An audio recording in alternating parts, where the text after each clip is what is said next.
This is the AEW Dynamite August 28, 2024 full show results video which takes place at Champaign, Illinois State Farm Center. Jon Moxley returns to the show and he makes his way to the ring and Tony Schiavone hops up from the commentary booth to go chat with him. Mox says he hasn't been talking much, he's been thinking and he's here to have a conversation with a man who isn't here. A man who isn't like him but is very much like him, a conversation that is long overdue. It's time he and Darby Allin had a talk, and trust him, he's not going to be hard to find. It's going to take some time for everyone to wrap their brains around this, but he wants to start right now, and he tells Tony this isn't his company anymore before leaving the ring and heading to the back. Renee Paquette interviews the conglomeration and Hook backstage and Mark Briscoe says they've got a lot going on, Big Tom's gonna whip some cowboy ass, and the rest of them have Atomico's action and they weren't successful in the Casino Gauntlet, but Hook won the FTW back and he says that's pretty cool. Willow Nightingale gets to decide what kind of ass-whooping Chris Statlander is gonna get, and she says CMLL doesn't want to sanction the match, she wants a Chicago street fight. Then we saw a match between Hangman Adam Page versus Tomohiro Ishii, and the result of this match was Adam Page defeated Tomohiro Ishii by pinfall with buckshot. Post-match, Shane Swerve Strickland makes his entrance and he gets in Page's face to say he should be kicking his ass for trying to get involved in his title match on Sunday, but instead he came here to look at him in the face and tell him he feels sorry for him. He's become a petulant child, every tantrum taking him further from success as Swerve gets closer. Make no mistake, he doesn't have gold around his waist, but he will always be referred to as a world champion and this will always be Swerve's house, and in that regard, Hangman failed. Page yells in his face that he's not a champion of anything, just a piece of shit. He says he wants Strickland one more time, on his knees, and Shane challenges him to a steel cage match at All Out. Strickland tells him about a time he went to Hangman's house that he didn't know about. He parked out in front and waited until he saw Adam escorting his pregnant wife down the stairs, bags packed to drive to the hospital for the birth of his second child. That's when he realized that's the man that Hangman Page is supposed to be, and when he realized he didn't need to focus on Hangman, but on the world title and being the best in the world. And that's what he did, but Page lost his focus, and when Shane challenged him to show the world what cowboy shit is all about, his career went up in flames. So on Saturday, when it comes to it, what kind of man is he going to show his kids that he is? And Hangman leaves. The next match happened between Harley Cameron versus Jamie Hayter, and the result of this match was Jamie Hayter defeated Harley Cameron by pinfall with Haterade.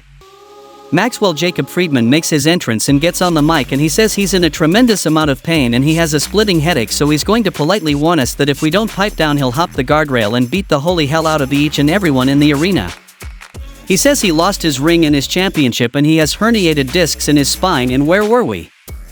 He denounces his American citizenship and says he'll no longer be associated with this garbage country and the only place that matters is the most magical place in the world, Plainview, Long Island, New York.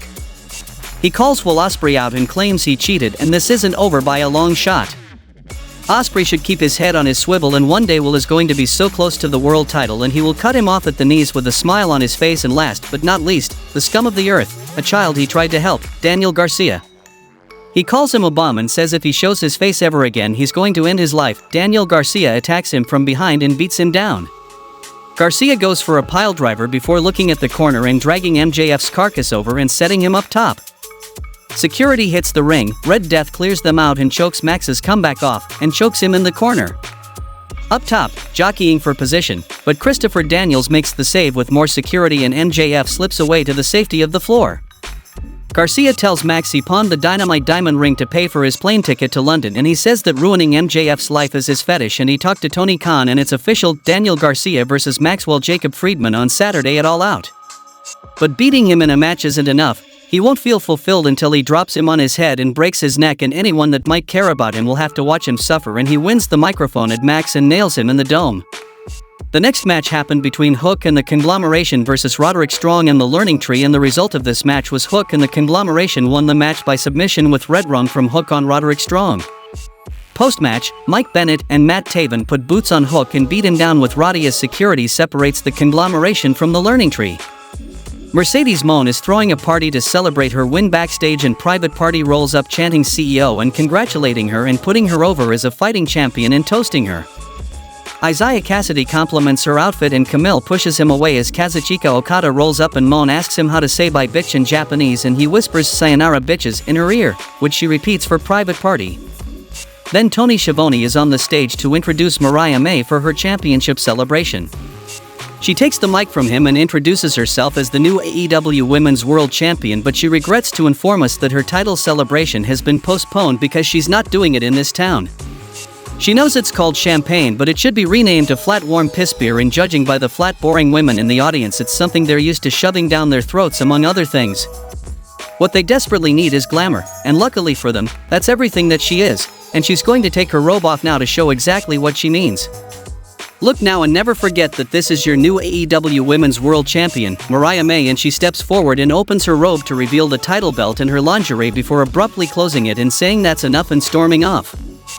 Backstage, GYV issues a statement to the entire tag team division ahead of their match against the Outrunners this Friday at Rampage and says grit your teeth.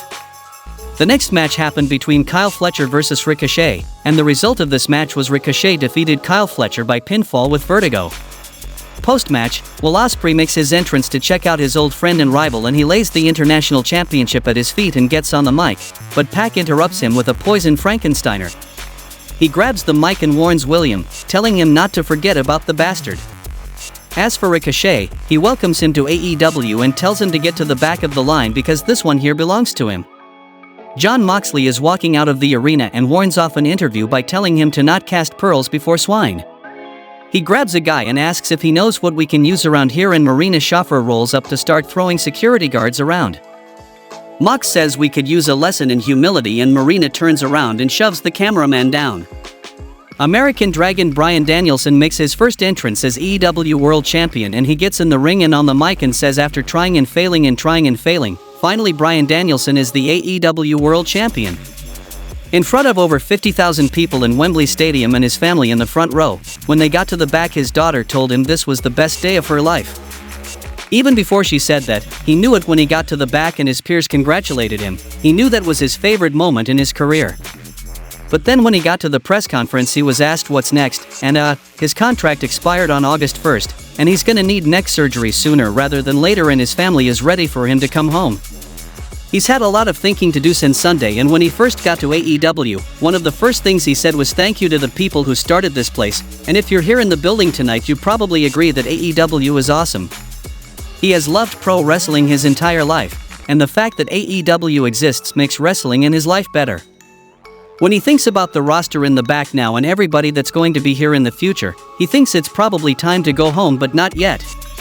He will not retire as AEW champion. He is going to fight for the title as much as he possibly can, and granted, don't get that twisted, as soon as he loses it his full-time career is over, but that's not going to be anytime soon because he still has heads to kick in.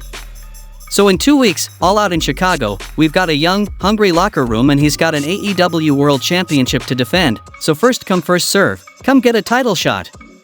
Jack Perry appears on the Tron and he tells Bryan that he doesn't know his future, but Jack knows his own because he created his own future and started the day he got back here.